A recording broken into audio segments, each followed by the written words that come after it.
Okay, here's the garden for August 2016. Here we go, here's the celery.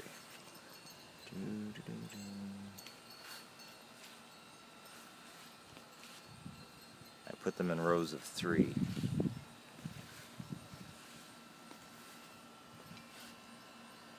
And there's some more on the side here, in little pots. Here is the grape tomato plant.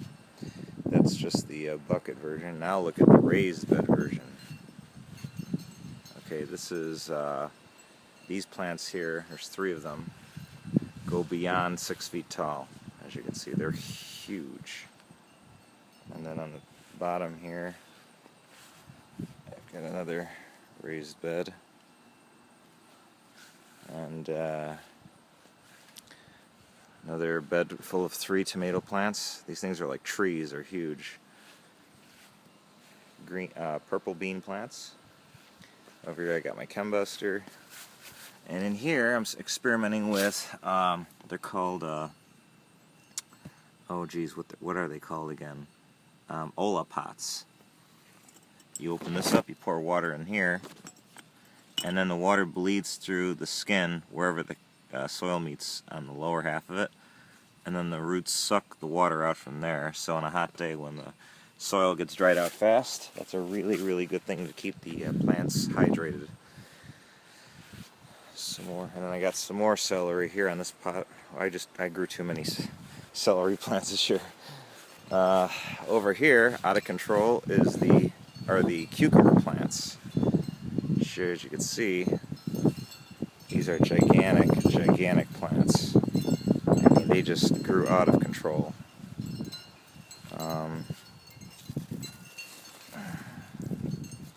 It's an example of one cucumber growing there.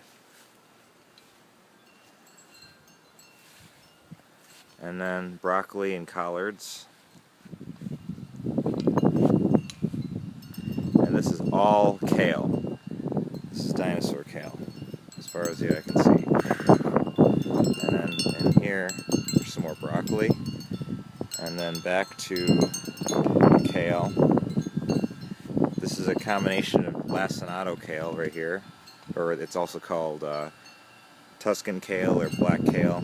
And then over here is the red Russian kale. You get the little like purple stems on them. Over here is a combination of Swiss chard and beets. And again, this is like a giant forest of beets and Swiss chard. Look at the size of these leaves compared to my hand. I mean, this is insane. More kale here. Kale over here. I love kale, as you can tell. Collard greens. Now, look at the size of the leaves on the collard greens. Very gigantic. So this is, and of course the apple tree. This is what I'm growing this year. Oh, I forgot to show you one more thing. These are our carrots. So we're growing purple carrots too here. This is really good leaf structure here. Alright, that's about it. Hope you like the garden pictures. If you want to know how to get your plants to get like that, where they're absolute gigantic trees, I would suggest you getting, there's a thing called blood meal.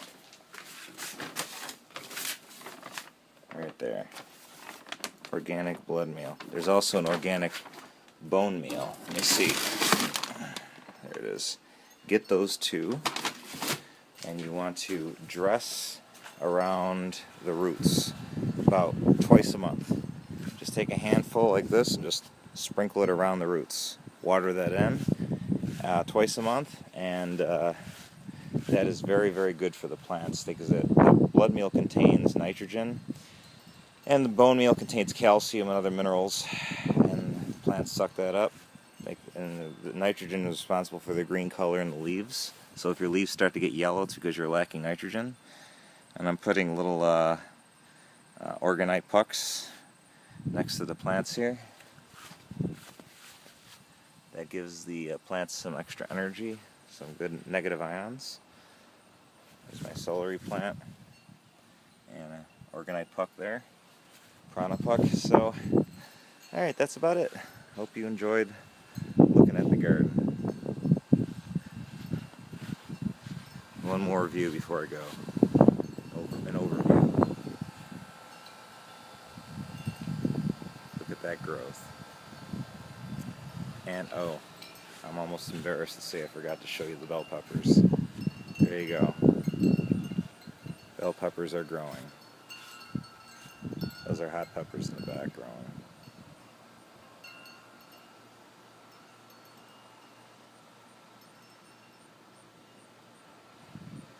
Alright, peace.